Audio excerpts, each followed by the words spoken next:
ढलते सूरज की गर्माहट से नहाया हुआ था वो छोटा सा अपार्टमेंट। खिड़की से आती सुनहरी किरणों में धूल के कण नाच रहे थे। हल्की सी हवा हनीसकल की खुशबू लेकर आ रही थी और पूरा माहौल मीठा सा हो गया था। एक पुरानी लकड़ी की मेज पर रंग और ब्रश रखे थे, उस खूबसूरत पल को कैनवास पर उतारने के लिए तैयार। हवा में एक उम्मीद सी थी। दो दिल एक साथ धड़क रहे थे, उनकी धड़कन अनकही भावनाओं की खामोश धुन की तरह गूंज रही थी। ये सिर्फ एक अपार्टमेंट नहीं था, ये एक ऐसी जगह थी जहां उम्मीद और भावनाएं एक साथ नाच रही थी। एक छोटी सी कोशिश प्यार के कैनवास पर हजारों शब्द लिखने के लिए तैयार थी।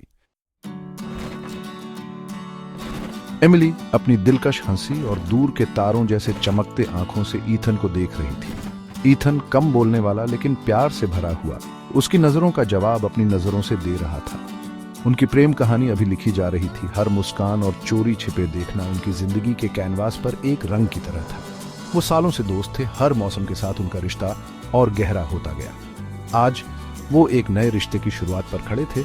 उनके दिल ऐसे राज कह रहे थे जो दूसरा सुनना चाहता था।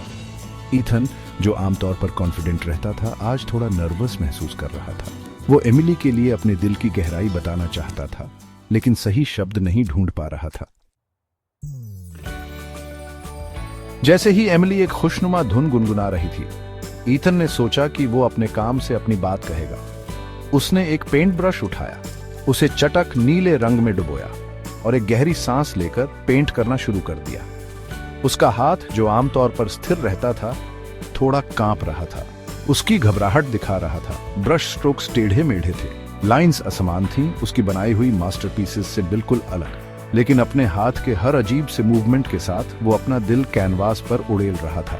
वो अपने सपने, अपनी हंसी और अपने दिल की अनकही चाहत सब पेंट कर रहा था। एमिली देख रही थी, उसका दिल भावनाओं से भर गया। उसने टेढ़े मेढ़े स्ट्रोक्स और बेढंगी लाइंस से परे देखा। उस अधूरी पेंटिंग में उसने ईथन का दिल देखा, जो उसके सामने खुलकर रखा था। ये उसके प्यार का सबूत था, एक ऐसा प्यार जिसे परफेक्ट लाइंस या फ्लॉलेस ब्रश स्ट्रोक्स की जरूरत नहीं थी। उसकी आंखों में आंसू आ गए, जो उसकी अपनी भावनाओं की गहराई दिखा रहे थे। उस पल रंगों की खुशबू और ढलते सूरज की गर्माहट से घिरी वो जान गई, शब्दों की जरूरत नहीं थी, क्योंकि ईथन के दिल की बात उसके काम ने कह दी थी। जैसे ही उनकी नजरें मिली, उनके बीच एक खामोश वादा हुआ, एक साथ अपना भविष्य बनाने का वादा, एक एक करके, बेढंगे लेकिन दिल से भरे स्ट्रोक्स के साथ।